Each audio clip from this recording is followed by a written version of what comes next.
It's 7 o'clock. Let's get started. Call the meeting to order.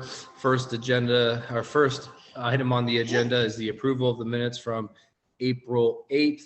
Are there any additions, corrections, or modifications to the minutes from the April 8th meeting? Hearing none, I'll make a motion to approve the minutes. Is there a second? I wasn't there, but I'll second. There's a second. We will approve the minutes from the meeting on April 8th. Moving on to the other item on the agenda, it is the capital budget presentation. Mr. Gray? Chair Albers, Ms. Colston will be, the city finance director will be presenting this item. Great, Ms. Colston. Good evening. Drew, if you wanted to just kind of scroll through, I will highlight some of the important things I think that we can see. So in the general fund, just to highlight some of the big ticket items, we have the community pool improvements at $1,186,800, which is financed by a bond that was received in the full amount. We also have some improvements to the Wakefield Valley parks. And new this year is an electronic gate for $14,000. The old one is not functioning, and so this one is needed to replace that. Also new this year is the Longwell building improvements for the gymnasium window screens. These are structures to protect the windows from flying balls in the gymnasium. Under Public Works, we have a big ticket item for the annual road paving, as you see going out 5 years is pretty much around $1 million. That is primarily funded through HUR funds. We're getting roughly $775,000 for that. And then the other items of note for that is the city street outfall program right down there at the bottom. That is in there at $150,000, and that was new for this year as well. Under technology, I wanted to point out the ERP system shows $69,500 for the general fund. That is actually split evenly between all 4 of the funds. So you'll see that same amount in the sewer, water, and fiber funds as well. And that's to upgrade the current accounting and ERP system that we have that has been sunset by Tyler. Under Parks and Recreation, you'll see the Durbin House rehabilitation is new for this year as well. Going down to the water fund, we have the diatomaceous earth filter rehabilitation program is $100,000 for this year, and that's pretty much for for the study for the project, and then you'll see the actual cost for it going out in 2023 and 2024. The new water source development is in there for the upcoming years as well. Those are best estimates based on the water department. And then I think everything else, the only other real one to point out would be the Well 8 PFAS mitigation system for $250,000. And then also in the water fund, we have debt service of $962,335. So then for the sewer fund, we have the big ticket item is the ENR and biosolids upgrade, which is almost finished. It's scheduled to be finished in 2023. So you'll see a big portion of that is paid through a drawdown loan that we have and grant funding. So that's good for the city. We also have an inflow and infiltration program for $1 million for the next 5 years.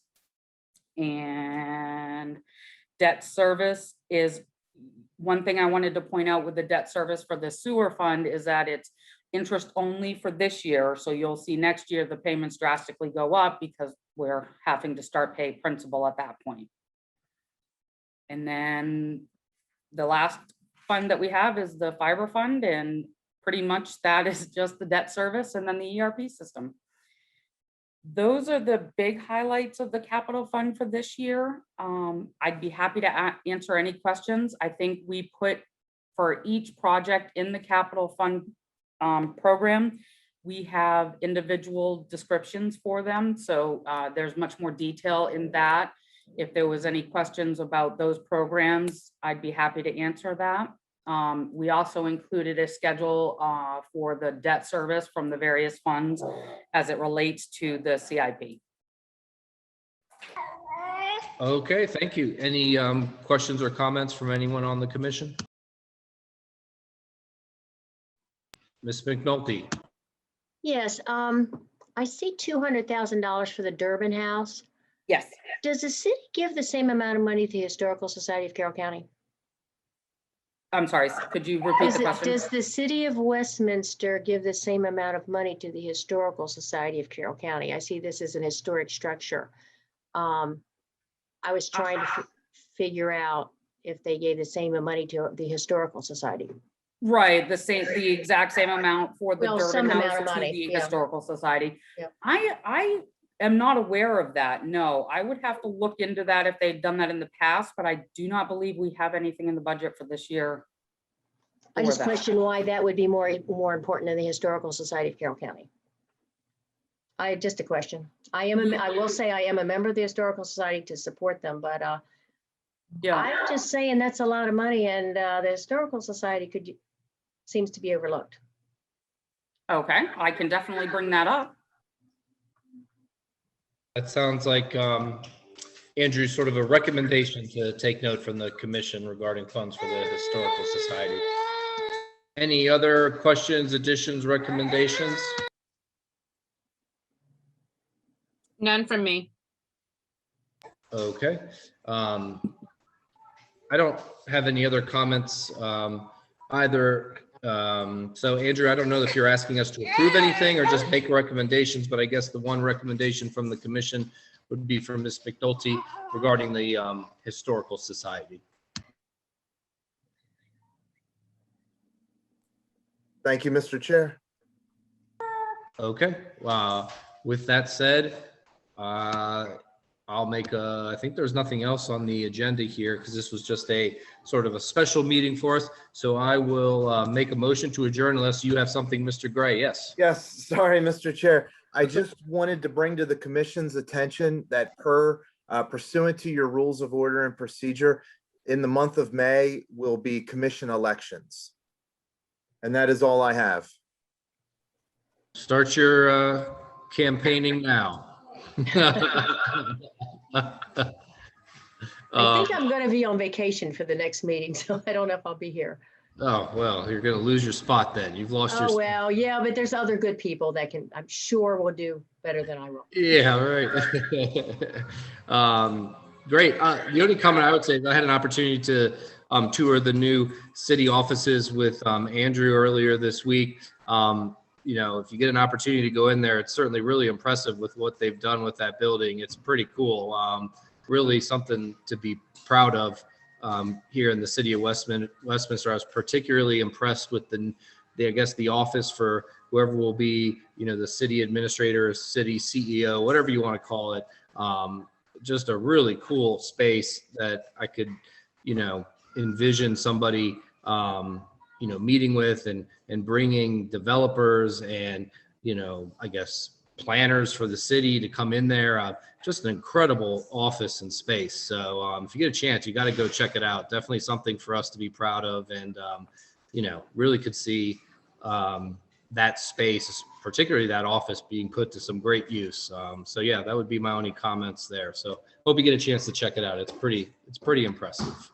Mr. Gray, anything else from you? No, Mr. Chair. All right, I will make a motion to adjourn the meeting. Ms. Page, is that a second from you? That is a second from me. Okay, have a great evening, guys. See y'all later. Thank Thank you, you. everyone. Thank Thank you. you.